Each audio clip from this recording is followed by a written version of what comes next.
ناظرین کرام، پہلے ایپیسوڈ میں آپ ترکوں اور سلطنت عثمانیہ کا مختصر تعارف پڑھ چکے ہیں۔ اس ایپیسوڈ میں ہم جان جائیں گے کہ ترکوں نے کس طرح اپنی جدوجہد کا آغاز کیا۔ 14ویں صدی میں اناطولیہ کو کئی ریاستوں میں تقسیم کیا گیا جو ایک دوسرے کے خلاف تھی۔ ہر ریاست اپنی بقا کے لیے ارد گرد کی ریاستوں پر قبضہ کر کے اپنی طاقت بڑھانے کی جنگ لڑ رہی تھی۔ اورہان کو بھی اس چیلنج کا سامنا تھا، اور وہ بھی دو طرف سے۔ پہلا چیلنج مشرق میں ترک مسلمانوں کی طرف سے تھا، جہاں انہوں نے دو مضبوط ریاستیں قائم کی، کراسی اور کرمان۔ ایک طرح سے سلطان اورہان اس وقت ان دونوں کے ساتھ عملی طور پر حالت جنگ میں تھے۔ پھر کیسے سلطنت عثمانیہ نے رومیوں کا دو اطراف سے محاصرہ کیا جب وہ خود دشمنوں کے گھیرے میں تھے۔ یہ وہ وقت تھا جب بازنطینی سلطنت بڑی حد تک اناطولیہ پر حکمرانی کھو چکی تھی۔ اس کے باوجود اناطولیہ کے شمال میں بنتینیا کے علاقے میں بہت سے چھوٹے شہر رومیوں کے کنٹرول میں رہے۔ سلطان اورہان ان شہروں کو فتح کرنا چاہتا تھا تاکہ رومیوں کو اناطولیہ سے مکمل طور پر ختم کر دے اور اپنی سلطنت کے دفاع کو مضبوط کرنا۔ چنانچہ اس نے بنتینیا کے ان شہروں کو گھیرنا شروع کر دیا۔ سلطان اورہان کی فوجوں نے ان قلعوں کو گھیر لیا جنہیں رومیوں نے بنتینیا میں اپنے شہروں کی حفاظت کے لیے رکھا تھا۔ بازنطینی سلطنت گھبرا گئی جب اس نے سنا کہ عثمانی ترکی قبضہ کرنے جا رہے ہیں۔ اس نے رومی فوج کو خطرے کا سامنا کرنے کے لیے تیار رہنے کا حکم دیا۔ 1328 میں بازنطینی شہنشاہ نے خود رومی فوج کی قیادت کی، جو ایک بڑی خبر بن کر چاروں طرف پھیل گئی، کیونکہ یہ پہلا موقع تھا کہ کوئی رومی شہنشاہ عثمانیوں کے خلاف میدان جنگ میں تھا۔ سلطان اورہان نے بھی یہ خبر سنی تو اس نے بنتینیا پہنچنے سے پہلے رومی شہنشاہ کا سامنا کرنے کا فیصلہ کیا۔ لہٰذا اورہان چلا گیا اور نیکوڈیمیا کے قریب مالٹی پہنچا۔ یہ ایک اونچا پہاڑ تھا جہاں سے اورہان کے دستے رومی فوج کو دور سے آسانی سے دیکھ سکتے تھے۔ ترک گھڑ سوار جو ماہر تیر انداز بھی تھے، رومی شہنشاہ کے راستے میں چھپ گئے۔ چھپے ہوئے گھڑ سواروں نے رومی فوج پر مہلک حملہ کیا۔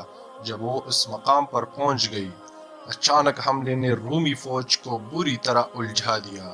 جب رومیوں نے اپنے شہنشاہ کے قتل کی افواہ سنی تو صورتحال مزید خراب ہو گئی۔ یہ ابھی تک معمہ ہے کہ یہ افواہ خود پھیلی یا کسی منصوبہ بندی کے تحت پھیلائی گئی۔ بہرحال یہ ایک جھوٹی خبر تھی، لیکن اس نے رومیوں کو اس قدر مایوس کیا کہ وہ قسطنطینیہ کے قلعے کی طرف بھاگے۔ رومی شہنشاہ بڑی مشکل سے اپنی جان بچا کر قسطنطینیہ واپس چلا گیا۔ یہ کوئی باقاعدہ جنگ نہیں تھی، لیکن اس شکست نے رومیوں پر سنگین نفسیاتی اثر ڈالا، کیونکہ رومی فوج اور عوام نے کبھی بھی عثمانیوں کو ایک عام قبائلی گروہ سے زیادہ اہمیت نہیں دی تھی، جبکہ رومی فوج کو دنیا میں سب سے بہترین تربیت یافتہ اور منظم کے طور پر تسلیم کیا گیا، اور رومی سلطنت کی 1000 سالہ شاندار تاریخ اس حقیقت کی گواہ تھی۔ جیسا کہ عثمانیوں کے ہاتھوں اپنے شہنشاہ کی موجودگی میں شکست رومیوں کے اعصاب کو تباہ کرنے والی ثابت ہوئی، مایوس رومیوں نے یہاں تک کہ ان شہروں کو فوجی سپلائی روک دی جہاں ان کے اپنے سپاہی عثمانی فوج کے محاصرے میں تھے۔ ایک محصور فوج جس کو باہر سے مدد کی امید نہ تھی، دشمن سے لڑنے کے قابل نہ تھی۔